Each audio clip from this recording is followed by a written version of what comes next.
Bertemu kembali rentasan berita edisi 876, saya Zawaz Yusof dan antara paparan utama. Fahamkah anda maksud sukuk? PAS sudah main berapa kolam?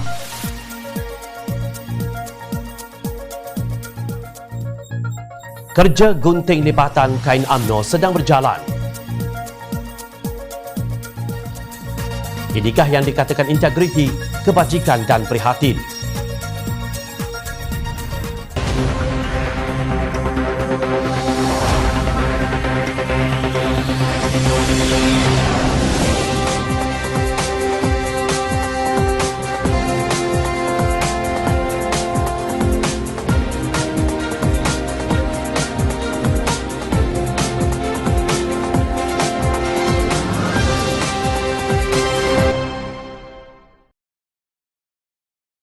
Assalamualaikum dan salam sejahtera.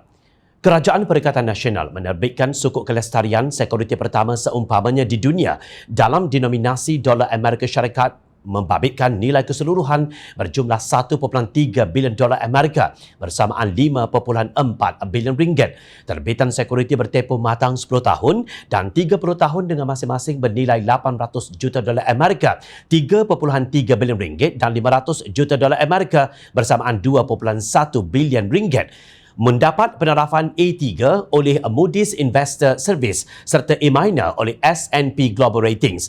Menteri Keuangan Tengku Datuk Seri Zafrul Tengku Abdul Aziz berkata, terbitan sukuk kelestarian mencerminkan keyakinan pelabur terhadap negara apabila sukuk berkenaan terlebih langgan sebanyak 6.4 kali. Bagi yang ingat ini berita yang baik, kenapa ucapan tahniah Menteri Alam Sekitar dan Air Datuk Seri Tuan Ibrahim Tuan Man dilihat tersasar? Apa sebenarnya sukuk ini? Patutkah kita ucapkan tahniah?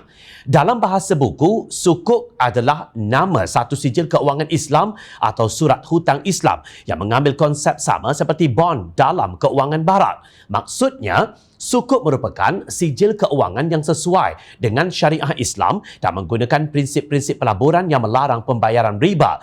Timbalan Presiden PAS dalam hantaran di Facebooknya berkata, tahniah Kementerian Keuangan, Bank Negara Malaysia dan agensi lain yang telah berusaha gigih menjayakan penerbitan sukuk kelestarian berdaulat pertama di dunia dalam dolar Amerika yang bernilai 1.3 bilion dolar Amerika. Pencapaian mencerminkan komitmen tinggi kerajaan dalam agenda pembangunan lestari dan keuangan Islam serta membuktikan keyakinan pelabur terhadap prospek ekonomi negara. Sebelum kita turut teruja seperti Tuan Ibrahim, mari kita jelaskan kepada Mak Cik Kiah dan Pak Mat penoreh getah yang masih terpinga-pinga dengan nama hutang baharu ini. Carian Jom China menemukan hantaran seorang netizen yang mengaku sebagai perunding sukuk bertauliah, Dr. Arif Kadir Al-Katami. Dalam hantaran di Facebook, netizen ini berkata sukuk adalah hutang. Menurut beliau, sukuk dan bond sama sahaja. Bezanya, sukuk dalam bahasa Arab, bond pula dalam bahasa Inggeris. Beliau mengingatkan bahawa setiap hutang hendaklah dibayar. Ingat tu, nak buat hutang senang. Janji ada cagaran dah boleh buat hutang. Bila berhutang, wajib bayar hutang dan bunga. Bunga sukuk dipanggil kupon. Di hujung tempoh sukuk, wajib bagi balik pokok hutang tu tadi. Jelas beliau sukuk diperlukan sebab tidak ada wang. Kenapa kena buat sukuk? Sebab tak ada duit. Nak pakai duit, kenapa tak pinjam bank? Kalau pinjam bank, bunga lagi tinggi. Kenapa tak pinjam ke Indonesia, Brunei, Arab Saudi? Kalau mereka bagi pinjam, buat apa nak isu sukuk lagi? Tulisnya. Bagaimanapun, beliau dilihat menyindir timbalan Presiden PAS walaupun tidak menyebut namanya. Jadi apa yang sampai ucap tahniah tu? Tambah hutang pun ucap tahniah ke? Macam ucap tahniah ke orang baru keluar tandas. Namun, apa yang lebih mengelirukan ialah kerajaan Tebuk Atap ini baru saja mewartakan ordinan darurat untuk mengambil 16.7 bilion ringgit dari tabung kumpulan wang amanah negara atau KWAN bagi tujuan vaksinasi kebangsaan. Justru mengapa nak buat sukuk lagi kalau sudah keluarkan duit tabung generasi akan datang? Adakah wang kerajaan masih tidak mencukupi? Bagaimana jika pelaburan rugi dan duit tabung generasi akan datang pula sudah kosong? Semuanya berpunca daripada scheme of things dengan kabinet 70 orang dan 3 duta khas bertaraf menteri yang hanya sebagai pelengkap dan ghanimah kerajaan Tebuk Atap. Tolong buka pintu parlimen. Banyak perkara yang rakyat mahu tanya kerajaan dan menuntut jawapan yang telus. Mari kita teliti tiga perkara yang disebut oleh Ketua Pemuda Perikatan Nasional merangkap Ketua Pemuda PAS Pusat, Senator Khairi Nizam Khairuddin dalam wawancara Sinar Ahad. Tiga perkara tersebut berkait dengan soal integriti, pendekatan Machiavelli dan permainan politik yang terkandung dalam dua soalan Sinar Ahad. Ketika ditanya oleh Sinar Ahad bagaimana YB melihat perbezaan perjuangan PAS pada masa lalu dan sekarang, beliau menjawab, yang saya lihat uniknya PAS ini adalah ia konsisten dari sudut dasar dan prinsip yang berubah dari sudut kepimpinan, cara berpolitik, tetapi dari sudut dasar tetap sama iaitu Islam. Sebab itu bila kita mengambil dasar politik Islam, ia bercerita mengenai prinsip integriti. Islam ini bercerita tentang pertimbangan dosa dan pahala. Sebab itu PAS secara konsisten dilihat parti yang tidak dikaitkan dengan rasuah. Bila kita ada integriti, kita nak ambil duit sedikit pun walaupun 10 sen, walaupun RM1, kita tahu Allah ada.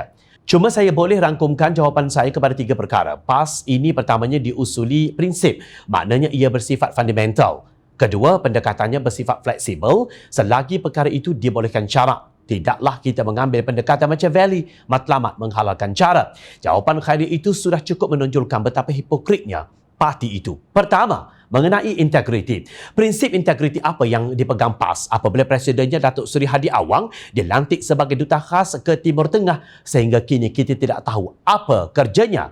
Sedangkan sebelum ini diwawarkan kononnya antara tugas beliau ialah membawa pelaburan dari sana ke Malaysia. Tetapi setakat ini pelaburan apa yang dibawa Hadi? Gaji dan allowance ambil tak? Kedua, mengenai pendekatan Machiavelli.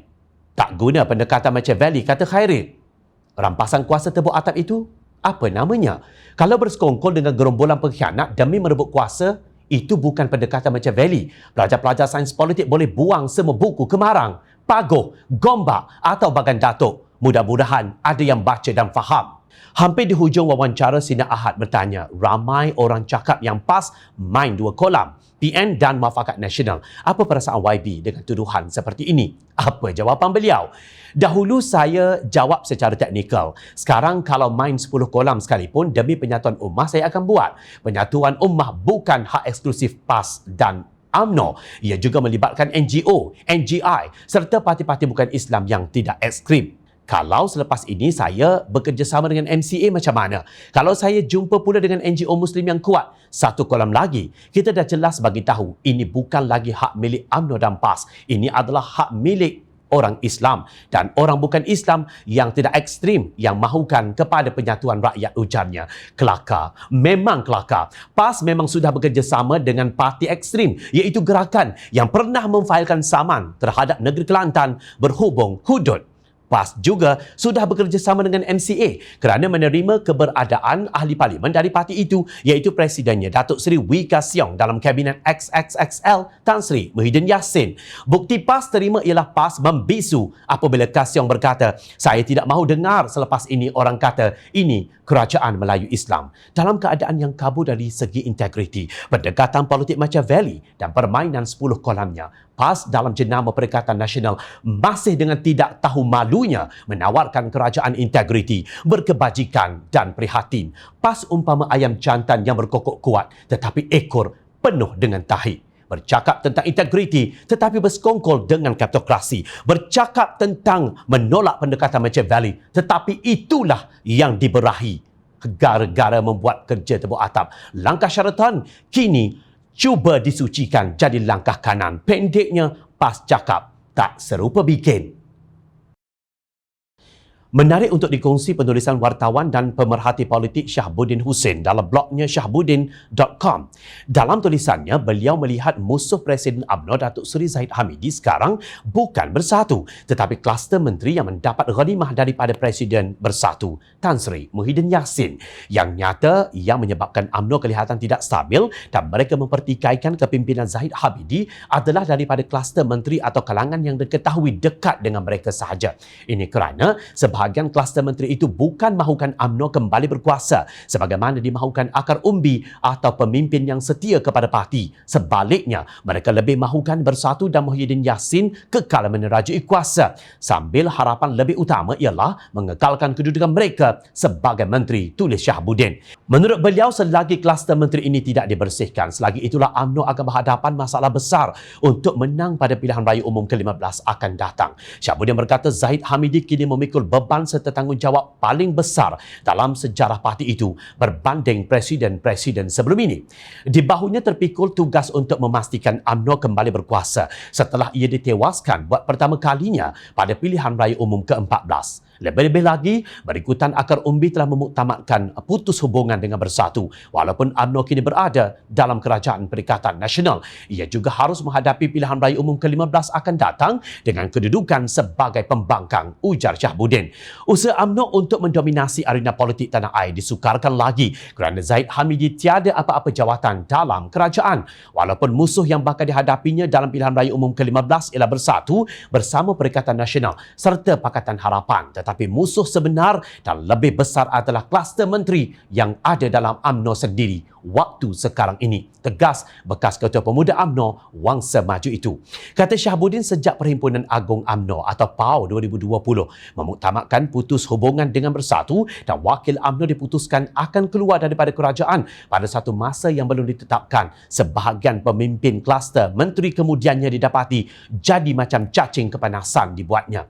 Kelemahan UMNO yang paling ketara di sini ialah di sebalik ketetapan putus hubungan dengan Bersatu telah dipersetujui, tetapi tiada tarikh khusus keluar daripada kerajaan diputuskan bersekali dengannya. Itulah yang mendorong sebahagian kepimpinan kluster menteri tampil menggesa agar pemilihan UMNO disegerakan dengan andaian bahawa kepimpinan Zahid Hamidi menerajui UMNO kononnya tidak stabil serta sedang dipertikaikan.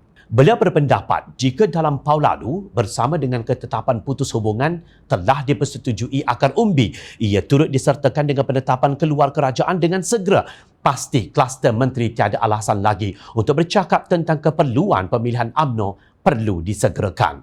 Ternampak bahawa desakan agar pemilihan UMNO disegerakan itu lebih bertujuan untuk mengubah ketetapan PAU 2020 dengan berselindung di sebalik alasan kepimpinan Zahid Hamidi tidak stabil dan sedang dipertikaikan, kata penulis buku Anwar PM ke-8 itu. Beliau turut menyarankan agar Zahid tidak bertangguh lagi daripada membawa UMNO keluar meninggalkan kerajaan dengan segera. Melalui keputusan tersebut, selain kedudukan kluster menteri dapat dikenal pasti sama ada sebahagian atau semuanya atau pengikut mereka masih setia kepada UMNO atau ada yang mahu bersama Bersatu, UMNO dengan sendirinya selepas itu tiada lagi kluster musuh dalam selimut di dalamnya. Kluster mahkamah dalam UMNO adalah musuh bagi Bersatu. Tetapi musuh yang perlu dibersihkan dalam UMNO sebenarnya ialah sebahagian kluster menteri yang berjiwa bersatu, tegas Syahbudin. Nak kata apa? Inilah hukuman dunia yang sedang diterima UMNO di atas segala kejahatan mereka dahulu. UMNO dikhianati oleh pemimpinnya sendiri. Kini sudah terang, lagikan bersuluh. Presiden UMNO nak tunggu apa lagi? Pemimpin Bersatu sedang ketawa. Pemuda Pakatan Harapan menegaskan tindakan menahan sekumpulan anak muda yang bersuara bagi pihak rakyat adalah satu kezaliman yang jelas mencabul hak kebebasan manusia. Ketuanya Sazni Munir Muhammad Isnin berkata Perikatan Nasional mesti berhenti menggunakan hujah penguatkuasaan undang-undang. Ini kerana pemimpin-pemimpin kerajaan sendiri terlalu kerap melanggar prosedur operasi standard SOP, Perintah Kawalan Pergerakan PKP COVID-19 dan undang-undang dengan sengaja dan terbuka. Kalau mahu menggunakan hujah darurat atau SOP untuk menahan mereka, apa cerita dengan pelanggaran SOP makhluk-makhluk kayangan sebelum ini? Adakah sebarang tindakan diambil? Adakah penguatkuasaan undang-undang hanya valid kepada rakyat biasa dan silent apabila melibatkan batang tubuh menteri atau orang-orang yang berpengaruh, bidasnya dalam satu kenyataan? Ketua Pemuda Amanah Nasional itu berkata demikian ketika mengulas penahanan aktivis Mukmin Nantang dan 6 individu lain selepas protes aman mendesak Perintah Kawalan Pergerakan diperketatkan PKPD di Kampung Muhibah Raya, Tawau, Sabah ditamatkan. Kezaliman apakah lagi yang mahu dilakukan oleh Kerajaan Perikatan Nasional dan Barisan Nasional ini? Apakah lagi apabila pihak berkuasa sendiri yang memulakan provokasi sebelum penahanan dilakukan? Sejak bila memegang plakat dan bersuara ini menjadi satu jenayah? Soalnya lagi, Syazni turut mengecam tindakan penahanan demi penahanan oleh kerajaan termasuk terhadap aktivis Fahmi Reza oleh Kerajaan Perikatan Nasional sebagai mengekang suara dan kemarahan rakyat. Menurut beliau, ternyata tanda pagar kerajaan gagal yang berkuasa hari ini telah mengabsahkan dirinya dengan gelaran baru iaitu tanda pagar kerajaan zalim. Jawapan kepada kerajaan zalim ini bukanlah toleransi, apatah lagi mahu berlapang dada. Kezaliman ini perlu dilawan dan dikalahkan. Tunduk kepada kezaliman hanya memanjangkan siri-siri kezaliman selepas ini. Dengan perangai dan tingkah Perikatan Nasional dan Barisan Nasional yang mendukung tanda pagar kerajaan zalim, suara-suara rakyat akan terus dibungkam atas apapun hujahnya. Usah sesekali diberikan ruang. Keadilan sosial yang diinjak-injak wajib diletakkan semula pada tempatnya, tegas Syazli. Terdahulu Pesuruhjaya Polis Sabah, Datuk Hazani Ghazali berkata, semua peserta protes yang ditahan akan dikenakan tindakan tegas termasuk kemungkinan akan dikenakan kompaun hingga maksimum RM10,000. Menurut laporan, protes aman kumpulan pemuda tersebut diadakan di sempadan penguatkuasaan PKPD di Kampung Muhibah Raya bagi menggesa kerajaan agar tidak melanjutkan perintah itu kerana menjejaskan kehidupan kebanyakan penduduk tempatan yang bergantung kepada gaji harian. Kampung Muhibah Raya merupakan antara kawasan dikenakan PKPD yang sepatutnya tamat pada 23 April tetapi dilanjutkan untuk 14 hari lagi sehingga 8 Mei ekoran pertambahan kes positif COVID-19. Difahamkan pihak berkuasa kesihatan telah melakukan 622 ujian saringan kepada penduduk dengan 70 daripadanya positif manakala 310 masih menunggu keputusan. Maknanya dengan PKPD pun COVID-19 gagal juga ditangani. Sementara itu, yang menerima vaksinasi COVID-19 ialah golongan yang sama yang melanggar SOP dan undang-undang dengan sengaja dan terbuka. Inikah yang dikatakan Malaysia Sejahtera dan Malaysia Lestari 2030. Nak lestari celah mana kalau kerajaan dan rakyat sama-sama hutang keliling pinggang? Inikah bayangan negara integriti, berkebajikan dan prihatin yang ditawarkan Perikatan Nasional? Ingat, rakyat sentiasa memerhati. Teruskan bersama kami di Jom Channel dan layar reporter jomchannel.net untuk mendapatkan berita politik tanah air. Saya Zawazi Yusof, terima kasih untuk perhatian yang anda berikan. Assalamualaikum, salam sejahtera.